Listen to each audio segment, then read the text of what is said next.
Mission Impossible: The Final Reckoning is directed by Christopher McQuarrie, and it stars Tom Cruise, Hayley Atwell, Simon Pegg, and Ving Rhames. And in what might be the final Mission Impossible movie, Ethan Hunt has retrieved the key for the entity, but it's still looming large over the world and is becoming a serious threat, so he has to go and try and find the source to destroy it. Now, I was a big fan of Dead Reckoning Part 1, as I am of pretty much every single Mission Impossible film, barring 2, but even now I don't think that film is that bad, I just think it's mid. And Final Reckoning was one of my most anticipated movies of the year, and I'm happy to say that it lived up to expectations. Mission Impossible: The Final Reckoning was an absolute blast, stress-filled 3 hours. I'm not even joking. I was more stressed during this film than what I am when I'm trying to get assignments in on time. This movie does not let go. From minute one, it grabs you around the neck and just takes you on a thrill ride. It doesn't slow down really.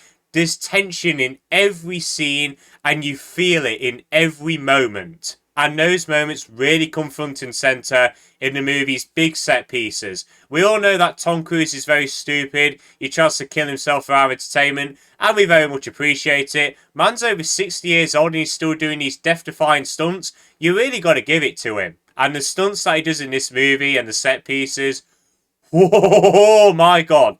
Honestly, I was in my chair and I was like covering my face, like near enough biting my nails. I was like putting my hands over my head when something dramatic happens, because it really just helps, because this guy's life is pretty much in danger, so the tension just ramps up even more. And in terms of the story, this is the first Mission Impossible film where I felt like the goal was pretty much, dare I say it, impossible, because we leave on a cliffhanger with Dead Reckoning Part 1 obviously, and this one just shows that the world is turning to shit. Like, the AI has spread all across the globe, and you genuinely feel like that there is no hope left for humanity. And what makes it worse is that Ethan Hunt has been given a choice where whatever decision he makes, something bad will happen. So it's like, what does he do? How is he going to get through this? You genuinely have no idea where this movie is going to go. And in terms of the characters, I was very satisfied with what they did for them. Every single person has something to do. No matter how small their role is, they all affect the plot in some way. Especially Grace. I was a big fan of her in Dead Reckoning Part 1. I really liked her arc in that movie. And I really like that her skill of pickpocketing is used really well here. And this movie felt like a celebration of Mission Impossible. Not to spoil much, but we do get some returning characters from previous films, and events in previous films linked to this film as well. Especially something from... Nah, I'm not going to spoil it. I'm not going to spoil it, but from a previous Mission Impossible film, which is kind of a retcon. Well, it is a retcon, but it worked really well for the story. And the movie does give a sense of finality to the franchise. I mean, if it ends here, think about it. We've ended it off with the most dangerous and most tense mission in the franchise. Every character gets something to do, and they all end in a really nice place. If they announced like this was the final one they're not doing anymore, I'd be very satisfied with the ending. Visually, the film looked absolutely brilliant. Of course, Tom Cruise doing his own practical stunts. You know those set pieces are going to look absolutely brilliant. And I think the cinematography was really great too. I really like the changing colour gradings of where we are in the world. And there was this one shot in the middle, which I don't want to spoil, but it looks so cool. I don't want to spoil it whatsoever, but it involves something to do with water. That's all I'm going to say. Trust me, you'll know what it is. It looks absolutely sick. But I did have a few gripes with the movie. For one, the first act can feel very slow, and it feels like it's just shoving information down your throat. And it's mainly just flashbacks to Dead Reckoning Part 1, which is fine. I mean, if you've not seen that movie in a while, it is best to be reminded of what happens in it, so you prepare for the plot of this film.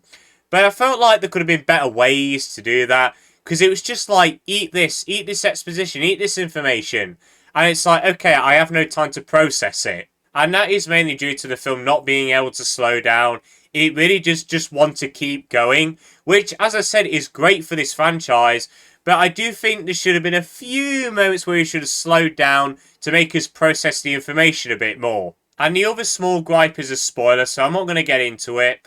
But I do think when something big happens, we don't really see any character reactions apart from Ethan Hunt's, which was kind of disappointing, but that's all I'm going to say because I'll get into heavy spoilers. But those are only a few nitpicks, I'd say.